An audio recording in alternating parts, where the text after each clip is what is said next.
ನಟ ಸೈಫ್ ಅಲಿ ಖಾನ್ಗೆ operation success. Surgery ಬಳಿಕ ವೈದ್ಯರ ತಂಡದಿಂದ ಸುದ್ದಿಗೋಷ್ಠಿ. ಮುಂಬೈನ ಲೀಲಾವತಿ ಆಸ್ಪತ್ರೆಯಲ್ಲಿ ನಡೆದ surgery. Saif Ali Khan out of danger ಎಂದ ವೈದ್ಯರು. ನಟ ಸೈಫ್ ಅಲಿ ಖಾನ್ಗೆ ಅಪರಿಚಿತನಿಂದ ಚಾಕು ಇರಿತ.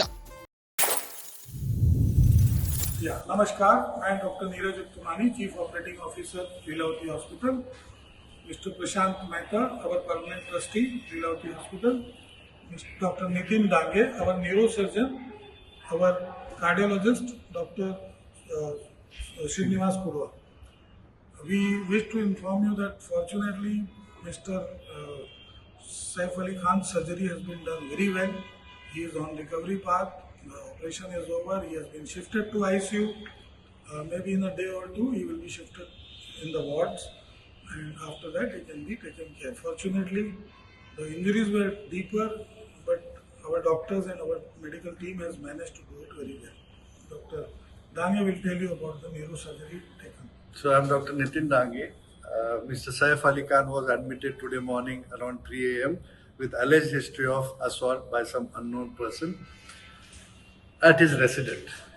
He sustained major injury to the thoracic spine due to a lodged knife in his spine.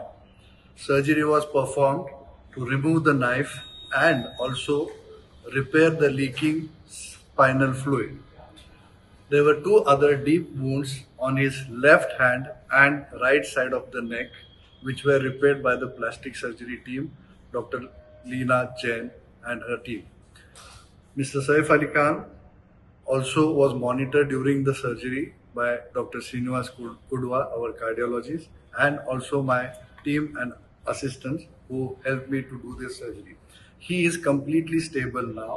He is in a recovery mode and he is completely out of danger. We will shift him out of ICU tomorrow morning and maybe we will be planning discharge in a day or two. Thank you. Mr. Saif Ali Khan is recovering well. We assure the family of the best medical services available from the Leelavati team.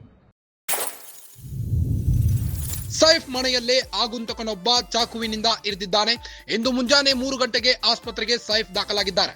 Spinal ಕಾರ್ಡ್ಗೆ ಚುಚ್ಚಿಕೊಂಡಿದ್ದ ಚಾಕು ಹೊರತೆಗೆಯಲಾಗಿದೆ. ಎಡಗೈ ಕುತ್ತಿಗೆಗೆ ಆಳವಾದ ಗಾಯವಾಗಿದೆ. ಹೊಲಿಗೆ ಹಾಕಿದ್ದೇವೆ.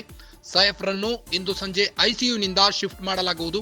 ಸದ್ಯ ಸೈಫ್ ಅಲಿ ಖಾನ್ ಆರೋಗ್ಯ ಸ್ಥಿರವಾಗಿದೆ ಎಂದ ವೈದ್ಯರು. ಡಾಕ್ಟರ್ ನಿತಿನ್ ಡಾಮ್ಗೆ ತಂಡದಿಂದ ಹೆಲ್ತ್ ಬುಲೆಟಿನ್ ರಿಲೀಸ್ ಆಗಿದೆ. ಸೈಫ್ ಅಲಿ ಖಾನ್ಗೆ ಚಿಕಿತ್ಸೆ ಮುಂದುವರೆದಿರೋ ಬಗ್ಗೆ ಮಾಹಿತಿ ಲಭ್ಯವಾಗ್ತಾ ಇದೆ. ನಟ ಸೈಫ್ ಅಲಿ ಖಾನ್ಗೆ ಆಪರೇಷನ್ ಸಕ್ಸಸ್ ಆಗಿದೆ. ಸ್ಥಳೀಯ ಲೀಲಾವತಿ ಆಸ್ಪತ್ರೆಗೆ ಅಡ್ಮಿಟ್ ಮಾಡಲಾಗಿತ್ತು. ಸೈಫ್ ಅಲಿ ಖಾನ್ ನ ಆಪರೇಷನ್ ಮಾಡಿದ ಡಾಕ್ಟರ್ ಸಕ್ಸಸ್ ಆಗಿದೆ ಎಂದಿದ್ದಾರೆ. Saif Ali Khan out of danger ಎಂದಿದ್ದಾರೆ. ಸರ್ಜರಿ ಬಳಿಕ ವೈದ್ಯರ ತಂಡದಿಂದ ಸುದ್ದಿಗೋಷ್ಠಿ ಮಾಡಲಾಗಿದ್ದು, ಈ ಸುದ್ದಿಗೋಷ್ಠಿಯಲ್ಲಿ ಮುಂಬೈನ ಲೀಲಾವತಿ ಆಸ್ಪತ್ರೆ ಡಾಕ್ಟರ್ ಮಾತನಾಡಿದ್ದು, ಮುಂಬೈನ ಲೀಲಾವತಿ ಆಸ್ಪತ್ರೆಯಲ್ಲಿ ಸೈಫ್ ಅಲಿ ಖಾನ್ ಅವರ ಸರ್ಜರಿ ಮಾಡಲಾಗಿತ್ತು. Saif Ali Khan out of danger ಎಂದು ವೈದ್ಯರು ನುಡಿದಿದ್ದಾರೆ. ಇನ್ನ ನಟ ಸೈಫ್ ಅಲಿ ಖಾನ್ಗೆ ಅಪರಿಚಿತನಿಂದ ಚಾಕು ಇರಿತವಾಗಿದ್ದು, ಮಧ್ಯರಾತ್ರಿ 2 ಗಂಟೆಗೆ ಹಂತಕನೊಬ್ಬ ಸೈಫ್ ಅಲಿ ಖಾನ್ ಮನೆಗೆ ನುಗ್ಗಿ ಸೈಫ್ ಅಲಿ ಖಾನ್ಗೆ ಮನ ಬಂದಂತೆ ಚಾಕು ಇರಿದಿದ್ದಾನೆ. ಸೈಫ್ ಮನೆಯಲ್ಲೇ ದರೋಡೆಕೋರನೊಬ್ಬ ಚಾಕುವಿನಿಂದ ಇರಿದಿದ್ದಾನೆ. ಇಂದು ಮುಂಜಾನೆ 3 ಗಂಟೆಗೆ ಆಸ್ಪತ್ರೆಗೆ ಸೈಫ್ ದಾಖಲಾಗಿದ್ದಾರೆ. ಸ್ಪೈನಲ್ ಕಾರ್ಡ್ಗೆ ಮನ ಬಂದಂತೆ ಚುಚ್ಚಿದ್ದರಿಂದ ಸ್ಪೈನಲ್ ಕಾರ್ಡ್ಗೆ ತೊಂದರೆಯಾಗಿದೆ. ಈಗಾಗಲೇ ಡಾಕ್ಟರ್ ಆಪರೇಷನ್ ಮಾಡಿ ಚಾಕುವನ್ನ ಹೊರತೆಗೆದಿದ್ದಾರೆ. ಎಡಗೈ ಕುತ್ತಿಗೆಗೆ ಆಳವಾದ ಗಾಯವಾಗಿದೆ. ಹೊಲಿಗೆ ಹಾಕಿದ್ದೇವೆ. ಸೈಫ್ ರನ್ನು ಇಂದು ಸಂಜೆ ಐಸಿಯುನಿಂದ ಶಿಫ್ಟ್ ಮಾಡಲಾಗುವುದು. ಸದ್ಯ ಸೈಫ್ ಅಲಿ ಖಾನ್ ಆರೋಗ್ಯ ಸ್ಥಿರವಾಗಿದೆ. ಹೀಗಾಗಿ ಐಸಿಯುನಿಂದ ವಾರ್ಡ್ಗೆ ಶಿಫ್ಟ್ ಮಾಡಲಾಗುವುದು. ಡಾಕ್ಟರ್ ನಿತಿನ್ ಡಾಮ್ಗೆ ತಂಡದಿಂದ ಹೆಲ್ತ್ ಬುಲೆಟಿನ್ ರಿಲೀಸ್ ಆಗಿದ್ದು, ಸೈಫ್ ಅಲಿ ಖಾನ್ಗೆ ಚಿಕಿತ್ಸೆ ಮುಂದುವರೆದಿರುವ ಬಗ್ಗೆ ಮಾಹಿತಿ ಲಭ್ಯವಾಗ್ತಾ ಇದೆ.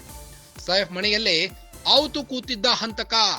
ಮಧ್ಯರಾತ್ರಿ ಹಂತಕ ಸೈಫ್ ಅಲಿ ಖಾನ್ಗೆ ಮನ ಬಂದಂತೆ ಚಾಕುವಿನಿಂದ ಇರಿದಿದ್ದಾನೆ. ಸೈಫ್ ಅಲಿ ಖಾನ್ಗೆ ಹಂತಕ ಚಾಕುವಿನಿಂದ ಇರಿದು ಪರಾರಿಯಾದ ನಂತರ ರಕ್ತದ ಮಡುವಿನಿಂದ ಒದ್ದಾಡುತ್ತಿದ್ದ ಸೈಫ್ ಅಲಿ ಖಾನ್ನ ಮಗ ಇಬ್ರಾಹಿಂ ಆಟೋದಲ್ಲಿ ಲೀಲಾವತಿ ಆಸ್ಪತ್ರೆಗೆ ಕರೆದೊಯ್ದಿದ್ದಾರೆ. ಈ ವೇಳೆ ಸೈಫ್ ಅಲಿ ಖಾನ್ನ ಅಡ್ಮಿಟ್ ಮಾಡಿಕೊಂಡು ಆಪರೇಷನ್ ಮಾಡಿದ ವೈದ್ಯರು ಸುದ್ದಿಗೋಷ್ಠಿಯಲ್ಲಿ ಮಾತನಾಡಿದ್ದು, ನಟ Saif Ali Khan out of danger ಎಂದಿದ್ದಾರೆ. ನಟ ಸೈಫ್ ಅಲಿ ಖಾನ್ಗೆ ಯಾವುದೇ ತೊಂದರೆ ಇಲ್ಲ, ಆರೋಗ್ಯ ಸ್ಥಿರವಾಗಿದೆ ಎಂದು ವೈದ್ಯರು ನುಡಿದಿದ್ದಾರೆ. ಇಂದು ಮುಂಜಾನೆ 3 ಗಂಟೆಗೆ ಆಸ್ಪತ್ರೆಗೆ ಸೈಫ್ ದಾಖಲಾಗಿದ್ದಾರೆ. ಸ್ಪೈನಲ್ ಕಾರ್ಡ್ಗೆ ಚುಚ್ಚಿಕೊಂಡಿದ್ದ ಚಾಕು ಹೊರತೆಗೆಯಲಾಗಿದೆ. ಎಡಗೈ ಕುತ್ತಿಗೆಗೆ ಆಳವಾದ ಗಾಯವಾಗಿದೆ. ಹೊಲಿಗೆ ಹಾಕಿದ್ದೇವೆ ಎಂದ ವೈದ್ಯರು. ಸೈಫ್ ರನ್ನು ಇಂದು ಸಂಜೆ ಐಸಿಯುನಿಂದ ಶಿಫ್ಟ್ ಮಾಡಲಾಗುವುದು. ಸದ್ಯ ಸೈಫ್ ಅಲಿ ಖಾನ್ ಆರೋಗ್ಯ ಸ್ಥಿರವಾಗಿದೆ, ಯಾವುದೇ ತೊಂದರೆ ಇಲ್ಲ ಎಂದ ವೈದ್ಯರು. ಡಾಕ್ಟರ್ ನಿತಿನ್ ಡಾಮ್ಗೆ ತಂಡದಿಂದ ಹೆಲ್ತ್ ಬುಲೆಟಿನ್ ರಿಲೀಸ್ ಆಗಿದ್ದು, ಸೈಫ್ ಅಲಿ ಖಾನ್ಗೆ ಚಿಕಿತ್ಸೆ ಮುಂದುವರೆದಿರುವ ಬಗ್ಗೆ ಮಾಹಿತಿ ಲಭ್ಯವಾಗಿದೆ.